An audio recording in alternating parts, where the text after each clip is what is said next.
Harvard Yard was roaring with cheers when my twin sister got a trip around Europe, and I got a $10 Starbucks card with a handwritten note. Gratitude makes life richer. Everyone laughed, called it cute. They didn't know that, for the past year and a half, every payment keeping our red brick house alive had come from my account, not theirs. That day, standing in my black gown, beside Amelia's perfect smile, I realized the truth. My family didn't raise daughters. They built investments. And when I finally stopped paying, they didn't lose money. They lost their masks. But that part they never saw coming. When people talk about family, they picture Sunday dinners, shared laughter, and the smell of something warm coming from the oven. In the Morgan house, everything looked perfect. Red brick walls, white door, hydrangeas in the front yard.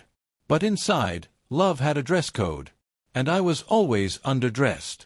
Mom, Diane, loved presentation. Her smile could host fundraisers. Her tone could end arguments. She believed in appearances more than affection. Amelia, my twin, was her masterpiece. Charming, graceful, the kind of girl who sparkled even in bad lighting. I was the other one, the one who kept the Wi-Fi running, and the bills paid on time. When we were 10, we played at a small recital downtown. I remember the faint citrus scent from Mom's perfume, and the squeak of folding chairs. I played Beethoven's Moonlight Sonata, every note precise. When I finished, there was polite applause. Then Mom's voice, soft but sharp. "Selena, you should play with more feeling. Music isn't math." I nodded. My throat burned. Then Amelia played.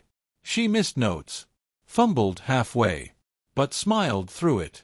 Mom clapped louder than anyone. "See? That's hot." That day I learned something crucial in our family.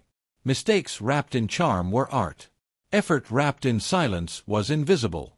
Years passed. I became the family technician, accountant, and fixer.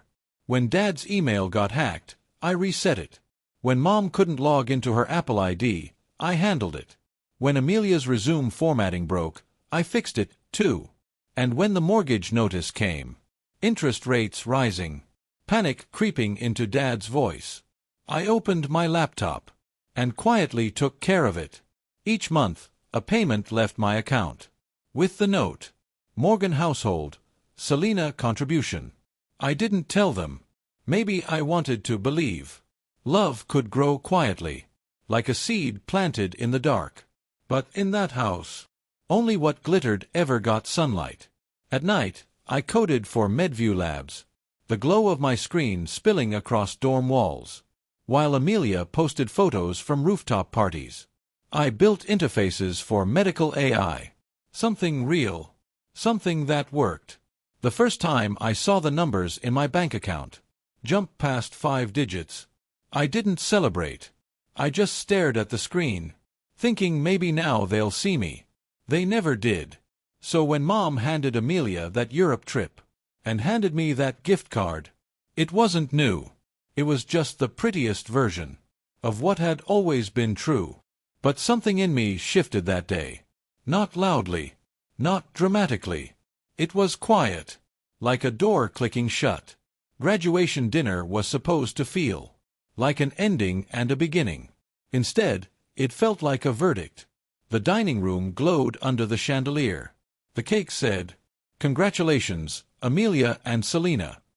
But her name was written twice the size. Mom's voice carried over the clinking of silverware.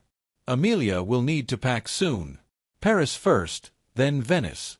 She's always had such vision." Dad raised his glass. "Both my daughters are brilliant. But Amelia, she just has that spark of leadership." The table laughed. I smiled, cutting a slice of cake I didn't taste. When Mom turned to me, her tone softened into that patronizing sweetness. She called wisdom. "Selena, dear, you should learn to be happy with less. Gratitude makes life richer." I nodded, though inside, something cracked. So quietly it almost sounded like relief. Later that night, while Amelia posted pictures of her cake. I sat in my childhood room, lit by the blue glow of my laptop. I opened the banking app out of habit. The list of payments appeared, each one marked Morgan household, Selena contribution, 18 months, $3,000 to $200 every month. The thought hit like cold water. They'd never even wondered. They believed in miracles. Interest rates dropping, the bank being kind, anything but the truth. That I'd been holding that roof up. The next morning, I stopped the automatic transfer. It felt small, final. 2 weeks later, Dad called. The bank says the payment didn't go through. Did something happen? Yes, I said quietly. I stopped paying. Silence. Then his voice sharpened. Selena, you can't just walk away. We're family. You have an obligation to help. I did help, I said. For a year and a half. Mom's voice joined in, trembling with disbelief. Don't be dramatic. You're lucky to have what you do. Don't let success make you arrogant. I almost laughed. I'm not arrogant, Mom. I'm tired. They didn't understand. Maybe they never would. That night, I packed. No yelling. No tears. Just the steady sound of zippers. And folded fabric. The moonlight fell across the diploma still on my desk. Harvard, embossed in gold letters. Proof of everything I'd built alone. When I left, the red brick house stood behind me, like a museum of memories I never chose to keep. I drove across the Longfellow Bridge, the city lights spilling over the Charles River, and for the first time, I didn't feel guilty. I wasn't escaping my family. I was escaping the version of myself they needed me to be. Quiet, useful, invisible. And I had no idea that by the time they realized what I'd stopped giving, it would already be too late. The first sign came on a Tuesday morning. A bank alert blinking across my phone. Request to add new backup payment method. For a second, I thought it was a glitch. Then I saw the name. Michael Morgan, my father. He hadn't called to ask. He'd simply tried to reconnect my account to their mortgage, as if my money still belonged to the family by default. I sat very still, coffee cooling beside my laptop. Then I called the bank. The representative's voice was soft, almost apologetic. We just need to confirm. Did you authorize this request? No, I said. Freeze the account. Log the activity. I want a record of every change. Calm came back to me like muscle memory. I wrote down the case number, date, and time. Then I opened my laptop and created a new folder, Evidence. Inside it, I started gathering everything. Payment confirmations, bank emails, call logs. I wasn't emotional. I was precise. Every file was a weapon polished in silence. 2 days later, I drove to Newton. The house looked the same. Roses trimmed. Porch light glowing. But the air inside was different, heavier. Mom sat on the couch, eyes red. Dad stood by the window, jaw tight. Amelia leaned against the wall, arms crossed like a spectator. Dad spoke first. We need to talk. You know what happens if the bank forecloses. I met his eyes. Then maybe you'll finally understand what it costs to live on someone else's dime. His tone hardened. Don't talk to me like that. This is family. And I'm part of it, I said quietly. But not your bank. Mom's voice broke through, desperate. Selena, please. You don't have to make this harder than it already is. I took a slow breath. You made it hard. When you used my trust like an ATM code. For a moment, no one spoke. The old clock ticked on the wall. Amelia finally muttered. You're overreacting. You could have just talked to them. I turned toward her, calm, but sharp. You mean like when you got a Europe trip, and I got a $10 lecture on gratitude? Her smile faltered. I looked around at the living room, the family photos, the router I'd installed, the framed, "Together we are stronger," quote Mom loved. Every object felt like a quiet reminder of the lie we all lived in. "I'm done with that illusion," I said softly. "If you want control, take it. Just don't use my name to do it." Then I walked out, closing the door behind me. No yelling followed this time. Just silence, the kind that burns more than words. When I got home, I opened my laptop again. The evidence folder was waiting. Each file was neat, time-stamped, ready. This wasn't about revenge anymore. It was about boundaries. And the truth was just starting to sharpen its edge. It started with one careless click. I was updating tax records late at night. Half asleep, coffee gone cold. I attached a document from my evidence folder. Screenshots of every payment I'd made to keep the mortgage alive. And meant to send it to my accountant. But when I hit send, I didn't notice that my aunt's family email group was still in the CC field. By morning, my phone was exploding. "Selena, what did you do?" Mom's voice was breathless on the line. Behind her, I could hear drawers slamming. Dad yelling something I couldn't make out. "What are you talking about?" I asked. "Everyone's seen it. Helen posted it on Facebook. You sent the payment records to the whole family." I pulled up my inbox. Hundreds of notifications. Screenshots. Shocked emojis. Comment threads under a post that read, 18 months of payments labeled Selena Contribution. Did anyone know she paid their mortgage? The post had already spread beyond family. Church friends, neighbors, even Mom's volunteer group had shared it. Some comments were kind. "She's such a good daughter." Others were cruel. "Maybe she's just trying to show off." But none of that mattered. The story was out, and no one could put it back. That afternoon, my father called. His voice was stripped bare. No pretense left. "Do you know what you've done? People are calling, asking if we used you. You've embarrassed this family." I let out a quiet breath. "No, Dad. I didn't embarrass anyone. I just stopped hiding the truth." "You could have handled this privately," he snapped. "I did," I said. "For a year and a half." He hung up. Hours later, the local bank manager called him in for a meeting. The refinance application he'd submitted was flagged, unstable payment history. The letter said, "Without consistent deposits from Selena Morgan, we cannot verify stable income." The house, once their badge of pride, was now a liability. I didn't feel joy, only a strange stillness. Justice doesn't always roar. Sometimes it just quietly rearranges the balance sheet. Within weeks, the Newton house was listed for sale. Neighbors whispered. Aunt Helen apologized to me privately, saying she didn't mean for things to spread that far. But it was too late. The Morgans' perfect image had cracked like porcelain dropped on tile. I kept working. At Medview Labs, my projects expanded. Colleagues started asking about my design approach. Quiet precision, they called it. The phrase stuck. It became my compass. When an investor from the Harvard lab reached out about a fellowship program, I hesitated before saying yes. Returning there felt strange, like walking into a place that once made me invisible. Only now the light was on me.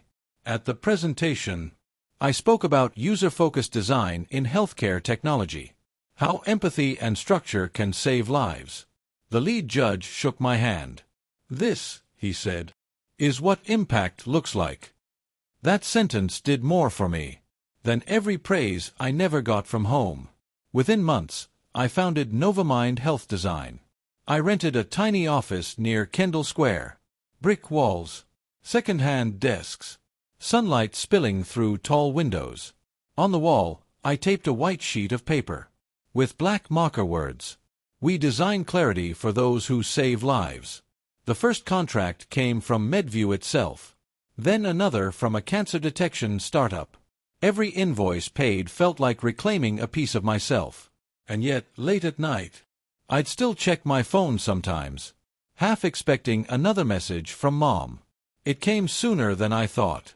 Amelia texted, "Mom's sick. Dad's depressed. They're losing the house. You did this. I read it twice before replying. No, Amelia. They did. 2 days later, she showed up at my office. Same perfect hair, same designer coat. But her eyes looked hollow. She stood among the potted plants and prototype sketches, scanning the space like it contradicted everything she believed about me. Mom can't sleep, she said softly. Dad's falling apart. If you'd just helped like before. I interrupted. Like before. When I paid quietly. And they called it luck. Her lips trembled. You've changed. I had to, I said. You only loved me when I was useful. For a second, she looked like she wanted to argue. But no words came. She turned and left, her perfume fading down the hall. That evening, I drove past the old neighborhood. The red brick house stood dark, a for sale sign planted in the lawn. Through the window, I saw boxes, stacked where laughter used to echo. I parked for a minute, hands on the steering wheel, watching the light from the street lamps paint gold stripes across the windshield. My chest didn't ache. I felt calm, like I'd been holding my breath for years, and finally exhaled. The next day, the local paper ran a small piece. Family home foreclosed amid mortgage dispute. I didn't read it twice. Weeks later, while preparing slides for a conference, I received an unexpected call from Mom. Her voice was small, cracked at the edges. Selena, I just wanted to say I'm sorry. Those words had lived in my head for years, but I never thought I'd hear them out loud. I know what I did, she whispered. I treated you like a wallet, not a daughter, and now I see what that cost. I sat in silence, letting her speak. For once, she didn't fill the space with excuses. Finally, I said, I forgive you, Mom, but forgiveness doesn't mean going back. She started to cry softly. I just wanted you to know I mean it. I know, I said. And that's enough. When the call ended, I turned off my phone and stared out the window. The city was glittering in winter light, the Charles River silver under the sky. They had lost the house that defined them. But I had built something that couldn't be foreclosed. My boundaries. My peace. Justice hadn't come with sirens or revenge speeches. It came in the quiet. The kind of quiet where truth finally breathes. I ran into Mom by accident. One late winter afternoon. The Whole Foods in Cambridge was warm and bright. Against the cold outside, the air smelling of oranges and fresh bread. I was reaching for a bundle of bok choy. When I heard it, her voice, trembling, fragile. Selena. I turned. She looked smaller than I remembered. Her coat too big. Hair streaked with silver. For a moment we just stared. Then she stepped closer, eyes glassy. I don't want to make excuses. I just want to say I'm sorry. Her voice cracked. I thought I was teaching you gratitude. I was teaching you how to disappear. I should have protected you, not the image of our family. I gripped the cart handle, feeling the cold metal against my palm. I already forgave you, Mom, I said quietly. But I'm not coming back. She nodded, tears sliding down her cheeks. I don't want you to. I just needed you to know I see it now. The store music shifted to Moon River. The same melody from our childhood recital. Only softer, slower. For a moment, time folded. I wasn't angry anymore. Just tired and free. When she reached out, I didn't pull away. I gave her hand a small squeeze. I hope you find peace, I whispered. She turned, walking toward the checkout. The gray coat hung heavy on her shoulders. I watched until she disappeared down the aisle. Outside, the air was sharp and clean. The city lights shimmered on wet pavement. And I realized, forgiveness wasn't a door back. It was a bridge forward. That night, I stood by my apartment window, a cup of tea warming my hands. Boston glittered beyond the glass. Steady, alive, unbothered. On the wall above my desk hung two things. The framed $10 gift card from graduation, and the certificate bearing Novamind Health Design. The card used to sting. Now it reminded me how far I'd come. I smiled, whispering to myself, gratitude doesn't mean bowing your head. It means knowing when to lift it. If you've ever walked away from people who loved what you gave, but not who you were, know this: you're not alone. Share your story in the comments, and hit subscribe, because silence deserves a voice. And tonight, mine finally has.